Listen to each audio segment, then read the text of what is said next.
pemirsa, Institute for Management Development World Competitiveness menyebutkan peringkat daya saing berusaha Indonesia pada tahun ini turun.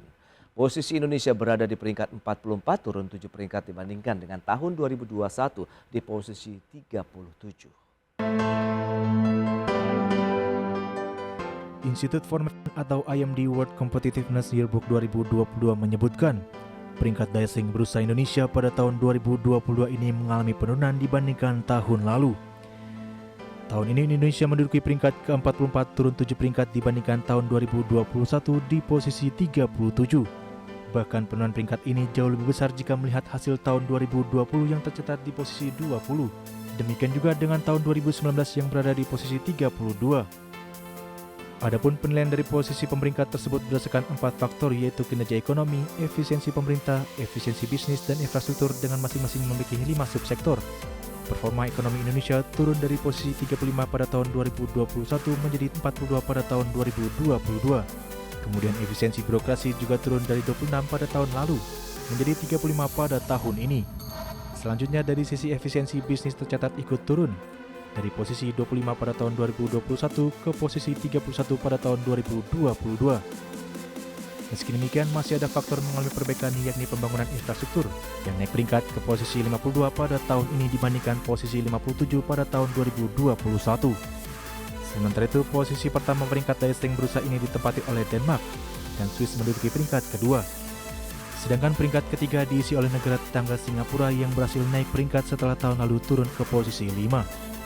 Berbagai sumber untuk IDX Channel. Baik, pemirsa, untuk membahas tema menarik berikutnya, peringkat daya saing berusaha Indonesia turun, kita sudah tersambung melalui Zoom bersama dengan Bapak Eko Listianto. Beliau adalah Wakil Direktur Indef. Selamat pagi, Pak Eko.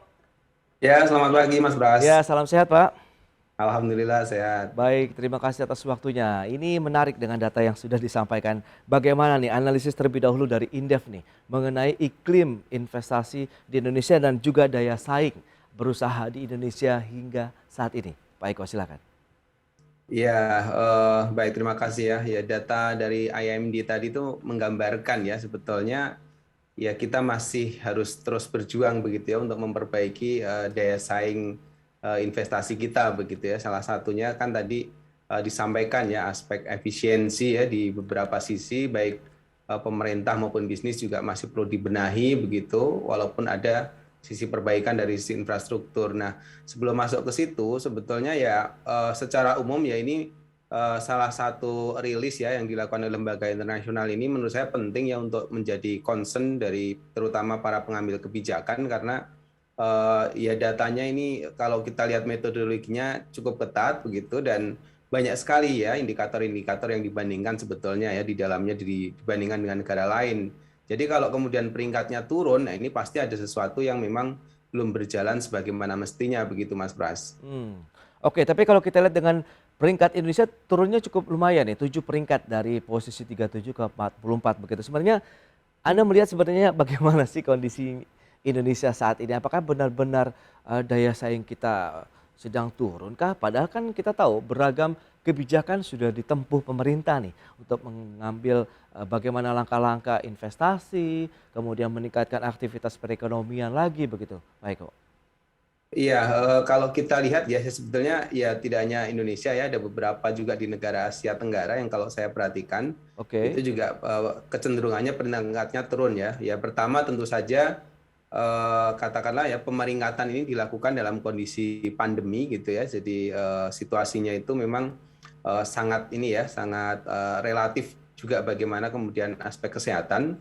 Tapi di sini kita saya rasa untuk terakhir-terakhir ini cukup bagus begitu ya, situasi pandemi di kita udah jauh lebih bagus. Nah, yang kedua ada aspek lain ya, yaitu adalah bagaimana kemudian strategi keluar dari pandemi itu kemudian diterjemahkan dan kemudian apa ya istilahnya bisa ditangkap begitu oleh para investor ya. Survei ini kan atau katakanlah pemeringkatan ini kan juga ada yang berdasarkan survei ya sekitar 5.500-an eksekutif begitu ya. Jadi mereka melihat Indonesia seperti apa, itu mungkin penting ya. Jadi mungkin ada sisi yang satu adalah sisi bahwa sebetulnya ekonomi kita mulai bergerak, itu benar.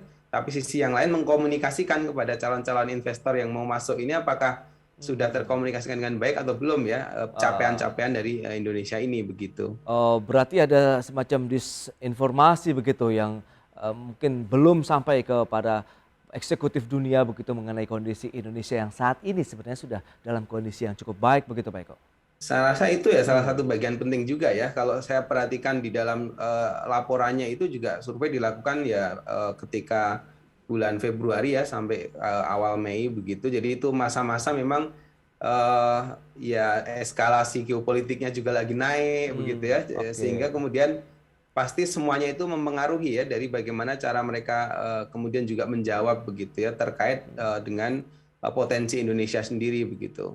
Baik, salah satu aspek yang dinilai tadi adalah kinerja ekonomi yang juga dilaporkan ini posisinya turun dari posisi 35 di tahun 2021 sekarang posisi 42. Tapi kalau kita lihat ini kan awal tahun 2022 ini seharusnya ekonomi kita sedang tancap gas begitu Pak Eko. Ya, kalau diperhatikan ya memang kita juga dalam posisinya sebetulnya relatif membaik ya secara ekonomi begitu. Tapi sekali lagi Mas Pras ya ini survei dibandingkan juga dengan Malaysia, dibandingkan juga dengan Thailand ya, dengan beberapa Oke. negara lain yang juga positioningnya kan sebetulnya hampir rata-rata juga sedang mengalami perbaikan juga begitu ya dalam aspek Hmm, kinerja ekonomi ya dan kemudian dikaitkan lagi dengan kecepatan ya dalam konteks bagaimana bisa segera keluar dari pandemi. Nah, mungkin dalam aspek ini ya yang mungkin kita ya perlu melihat lebih jauh apakah memang walaupun secara makro ya memang di dalam katakanlah laporan itu juga disampaikan pencapaian-pencapaian seperti misalkan ekspor kita yang terus membaik begitu ya artinya surplus begitu betul. dan juga beberapa indikator lain. Nah, kalau saya lihat ya ketika negara tetangga juga melakukan perbaikan yang mungkin lebih cepat. Nah, ini eh, kan dibandingkan ya Iya, orang iya, yang iya. menilai itu tentu tidak hanya dalam perspektif Indonesia saja begitu. Jadi Oke. dari situ mungkin nilai-nilainya itu tidak apa ya tidak bisa melampaui ya dari negara-negara lain begitu. Oke, berarti memang tergantung dengan ekspektasi juga nih harapan dari mungkin pelaku usaha eksekutif dunia melihat perbaikan-perbaikan yang ada di Indonesia begitu ya Pak Eko dibandingkan dengan negara-negara peers lainnya misalnya.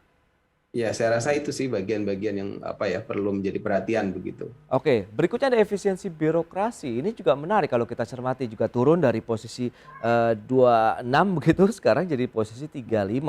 Padahal efisiensi ini kan terus kita tahu terus dikumandangkan oleh pemerintah. Presiden Joko Widodo juga bilang pangkas sana sini birokrasi yang memang merumitkan atau menjadi panjang begitu. Anda melihat apakah langkah ini juga masih belum terdeliver dengan cukup baik informasinya?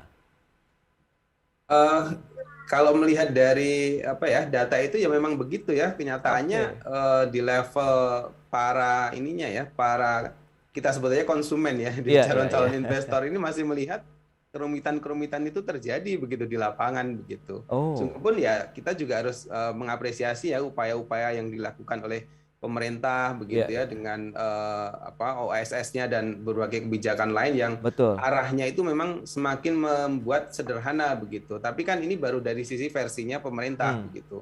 Nah, sementara apa pemeringkatan ya. ini lebih banyak mendengarkan dari sisi ininya ya dari sisi dunia usahanya, dari sisi investor begitu yang mungkin masih melihat gitu ya. Atau katakanlah mungkin ada perbaikan tapi negara lain melakukan perbaikan lebih bagus lagi begitu sehingga tetap memberi Wah, peringkat ke kita iya, iya, dengan iya. skor mungkin yang masih lebih rendah begitu. Berikut ini kami sampaikan infografik kembali untuk Anda. Yang pertama kita akan lihat dari sisi peringkat daya saing berusaha Indonesia. Kita lihat ini sempat mencapai peringkat tertinggi di level ataupun di posisi 20 ya tahun 2020. Tapi kita tahu dengan adanya COVID-19 pandemi yang merebak ke seluruh dunia termasuk Indonesia sehingga peringkat daya saing berusaha Indonesia cenderung mengalami penurunan begitu ya berdasarkan dari versi AMD. Kemudian bagaimana dengan peringkat daya saing berusaha? Berdasarkan kriterianya kita lihat kinerja ekonomi juga tadi sudah disampaikan ini juga turun peringkatnya dari 35 ke 42 di tahun ini. Efisiensi birokrasi juga turun dari 26 ke 35. Efisiensi bisnis juga turun dari 25 ke 31. Hanya pembangunan infrastruktur ini yang menarik nanti kita akan bahas begitu karena naik dari 57 ke 52. Dan berikutnya ada 5 tantangan Indonesia juga yang sudah disampaikan oleh AMD World Competitiveness Center ini. Yang pertama, menetapkan prioritas strategi pembangunan di era pasca pandemi. Kemudian mengawasi sektor keuangan agar lebih berperan aktif dalam pertumbuhan kredit, mendorong penerapan regulasi yang efektif yang menciptakan daya saing, kemudian penguatan kebijakan di bidang kesehatan dan pendidikan sebagai sumber daya saing masa depan. Kemudian fokus pada cara untuk memecahkan masalah di bidang telekomunikasi dan energi terbarukan. Kita akan lanjutkan kembali perbincangan bersama dengan Bapak Eko Listianto, Wakil Direktur Indef. Ya, Pak Eko, data yang tadi sudah disampaikan memang kecenderungan dari pandemi ini menghantam dari kondisi ekonomi Indonesia dan akhirnya juga ada penurunan peringkat dari daya saing berusaha Indonesia. Kemudian kriterianya tadi sudah kita bahas, kinerja ekonomi, kemudian efisiensi birokrasi. Dan lantas bagaimana dengan efisiensi bisnisnya? Apakah berhubungan erat nih antara efisiensi birokrasi dan akhirnya ke efisiensi bisnis? Silakan.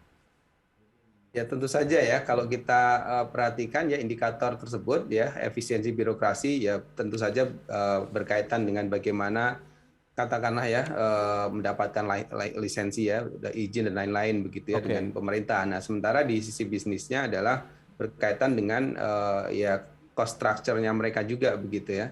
Nah dua-duanya ini mengalami penurunan. Tentu ini sebuah kalau kita bisa gambarkan ya adanya penurunan peringkat ini menggambarkan tekanan ya bisnis di Indonesia sebetulnya juga tidak ringan begitu ya baik dari sisi government-nya tadi maupun dari sisi bisnis gitu. Oke. Nah di sisi bisnis sendiri kalau saya melihat memang salah satunya ya tekanannya kan ini karena pandemi ya ada aspek supply chain yang terganggu begitu terus kemudian juga ada harga-harga ya sebetulnya juga inflasi di level produsen itu sudah cukup tinggi ya tapi tidak belum katakanlah ya memungkinkan begitu untuk katakanlah kemudian menaikkan harga karena lagi situasi pemulihan ekonomi ya. Iya.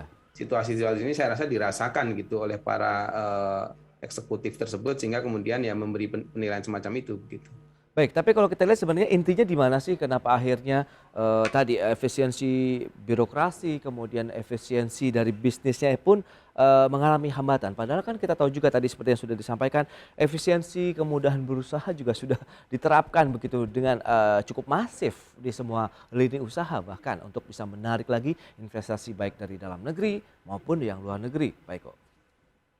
Iya, sebenarnya problemnya banyak ya kalau dibedah lagi kan katakanlah misalkan efisiensi birokrasi misalkan Iya, gitu ya. iya. Di situ ada bagaimana perpajakan ya, bagaimana kemudian perizinan ya dan Oke. macam-macam ya di situ cukup banyak sub indikator yang digunakan begitu. Saya rasa sih masih berkutat pada persoalan-persoalan lama begitu ya.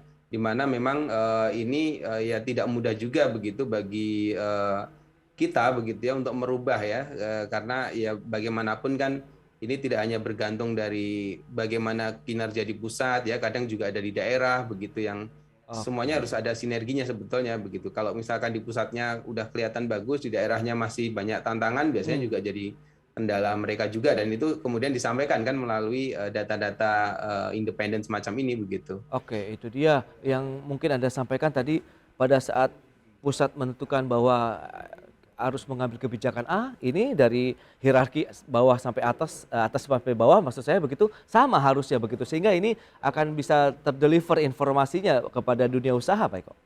Harusnya begitu ya, tapi inilah ya memang Iya, iya, iya. gambaran yang saya rasa menarik ini sebetulnya karena IMD ini memadukan antara aspek-aspek makroekonomi ya dengan manajemen. Manajemen, Ini oke. dua hal yang menurut saya juga baru begitu dalam konteks kita mengukur daya saing ya dan ya harusnya menjadi concern pemerintah ke depan ya untuk katakanlah memperbaiki berbagai sisi di daya saing ekonomi kita begitu. Berarti dari sisi rencana, kemudian actionnya ini lengkap begitu paketnya, bisa dikatakan dari hasil survei ini.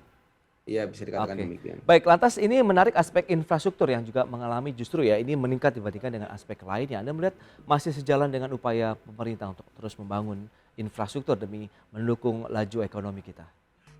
Iya, kalau dilihat dari sisi ini kan ini sebenarnya sejalan ya. Katakanlah walaupun dalam situasi pandemi kan infrastruktur termasuk salah satu sektor yang terus disupport oleh pemerintah begitu. Oke. Nah, implikasinya tentu terekam ya dari survei ini atau dari pemeringkatan ini ternyata aspek infrastruktur yang terus-terusan disupport oleh pemerintah di masa pandemi pun juga ternyata peringkatnya membaik begitu. Ini menggambarkan bahwa ya orang yang menilai ini pun juga ini ya melihat bahwa keseriusan dalam infrastruktur itu terlihat begitu. Tapi kalau bicaranya apakah akan mencapai target, ya sebenarnya masih banyak ya infrastruktur yang belum mencapai target begitu. Jadi ada apresiasi sebetulnya di sini bahwa Oke. dari keseriusan mendukung infrastruktur itu memang kelihatan dari peringkatnya. Ya. Tapi kalau bicara bagaimana daya saing Indonesia di sisi infrastruktur, ya kita memang masih harus mengejar dengan negara lain begitu. Oke. Baik kok, apakah akan berdampak terhadap investasi kita nantinya? Eh Ya, ini sebetulnya kalau saya perhatikan IMD ini lebih kepada jangka menengah panjang ya, komponen-komponennya itu gitu Mas Oke. Pras ya. Ada di situ ada talents ya, di situ ya ada digital ekonomi yang untuk digital ekonomi sebenarnya tren kita membaik ya, tapi memang talentnya, ketersediaan talent di digitalnya masih masih jauh begitu ya, SDM-nya masih kurang. Sehingga dalam konteks-konteks ini kan sebenarnya ini bicara jangka menengah panjang kan begitu. Betul.